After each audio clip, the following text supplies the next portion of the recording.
So every year around this time, I change out all my batteries, and then I just recheck my zeros in my short setups and long setups. So you'll be seeing some videos with my long setups as well, me checking my zeros, but just kind of showing you a simple platform that I set up here just for stability to get the best of the zero.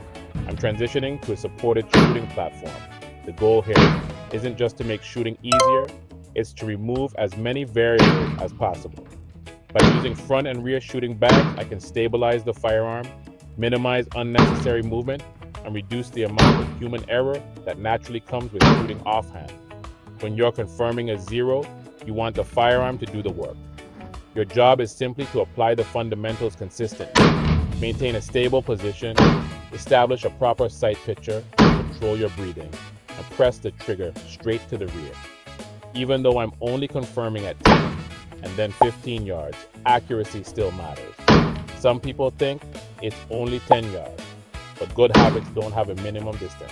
Every round you fire is an opportunity to reinforce consistency. If my impacts are exactly where I expect them to be at these distances, it gives me confidence that my optic is holding zero and that my setup is performing the way it should. What I'm really building today isn't just a confirmed zero. I'm building trust. Trust in my equipment, trust in my process, and trust in myself. Because confidence doesn't come from hoping your setup is right. Confidence comes from taking the time to verify it. That's why I encourage developing a routine. Inspect your gear, confirm your zero, build consistency. Then when it's time to perform, you're relying on facts, not assumptions. Train smart, stay ready. All right, so I'm just doing my final checks, and what I'm making sure is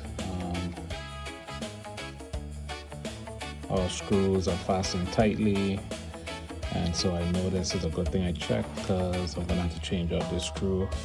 I got some Loctite, but as you can see, it's now loose. And when do you find things out? When you go to use your actual short circuit. So you want to try to find these things out before you go to you're in a situation where you actually really need it to perform. So good thing I found that today, and so I'm going to change that out. And just do my checks, and as I wiggle it, it's secure. All the screws are fastened tightly, so that one is clear. Another thing is when I was zeroing today, I looked at I used two types of ammo. I used full metal jacket, and I also used the jacket hollow points. And so of course jacket hollow points are defensive rounds, and FMJ are training rounds. And so maybe between 10 to 15 yards, maybe not much of a difference in how the ammo actually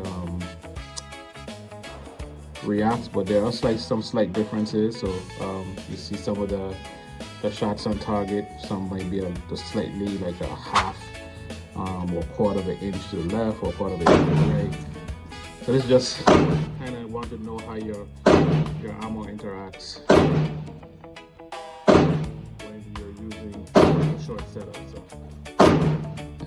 So that's showing you the different rounds. So defensive round on the right, jacketed hollow point.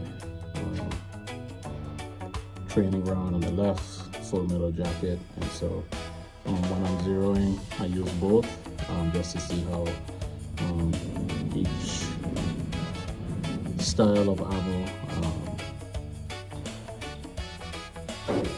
functions. So as you can see, I have just a simple some bags here that I have stacked, and then I brought an extra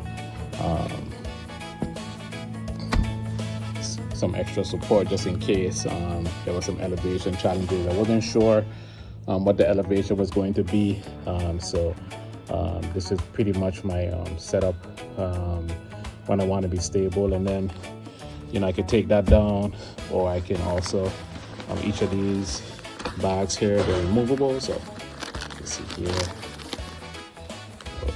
trying to do it. So As you can see, they can be removed, so I can change the elevations so it can suit the purposes. So definitely it's an inexpensive way to kind of set up a easy platform, stable platform for yourself, for you to get a better zero. So see you guys later, man. Hopefully this helps.